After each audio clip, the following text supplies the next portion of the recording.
En France, le jour d'après devrait être le 11 mai. Mais les Français se demandent comment va se dérouler le déconfinement. Quand on sera testé. Comment les enfants vont réintégrer l'école? Comment on peut faire classe avec un masque ou pas? La fin du confinement sera progressive, mais se fera-t-elle région par région, par classe d'âge, par secteur d'activité? Certains voisins européens ont déjà fait ce saut dans l'inconnu. En Autriche, le confinement a débuté le 15 mars. Depuis 2 jours, le déconfinement se fait étape par étape. Plusieurs milliers de magasins ont d'ores et déjà rouvert. C'était un test aujourd'hui. Nous avons pu constater comment l'entreprise peut continuer à fonctionner.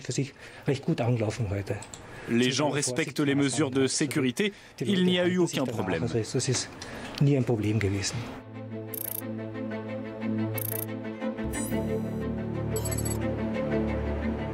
Au Danemark, ce sont les écoles qui ont rouvert hier. Seules les classes de maternelle et de primaire sont concernées pour l'instant, un peu tôt pour certains parents. Il n'est pas possible pour les enfants de ne pas courir dans la cour de récréation s'ils voient un ami. Je ne pense pas qu'il soit juste de leur parler de ce risque d'infection. Pourquoi ils doivent se laver les mains toutes les heures? Pourquoi ils ne peuvent pas s'asseoir ensemble et manger? La prochaine étape sera le 10 mai, avec le retour des collégiens et des lycéens. En Allemagne, chaque région a décidé de son propre confinement. La Bavière a été la première, le 20 mars. Si maintenant on parle d'un déconfinement, c'est Angela Merkel qui a négocié avec les dirigeants des États régionaux. Nous ne pourrons rouvrir progressivement les différentes écoles qu'après le 4 mai. Il doit y avoir un groupe réduit. Il faut réfléchir à comment fonctionneront les bus scolaires, comment les élèves pourront prendre leur pause. Il y aura un effort logistique important à faire. L'usage massif des dépistages devrait accompagner le déconfinement, mais les grands rassemblements resteront prohibés jusqu'à la fin du mois d'août. L'Italie est le pays européen le plus touché par l'épidémie. Premier confiné depuis le 10 mars, les Italiens reprennent quelques activités. Les magasins de vêtements pour enfants ou les librairies ont pu ouvrir mardi, mais certaines régions s'y opposent. Cette phase 2 n'est pas encore très claire, car nous n'avons que peu d'indications.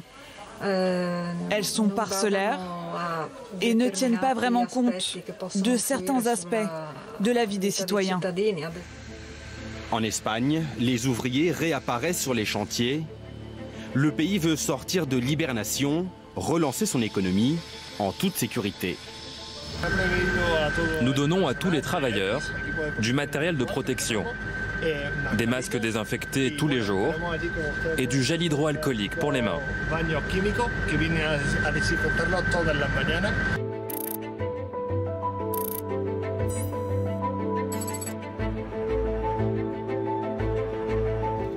L'Espagne est confinée depuis le 14 mars. Malgré certains assouplissements, les mesures les plus draconiennes restent en vigueur.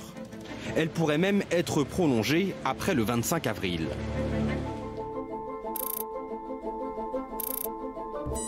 Enfin, la Grande-Bretagne, qui a attendu le 23 mars pour se confiner.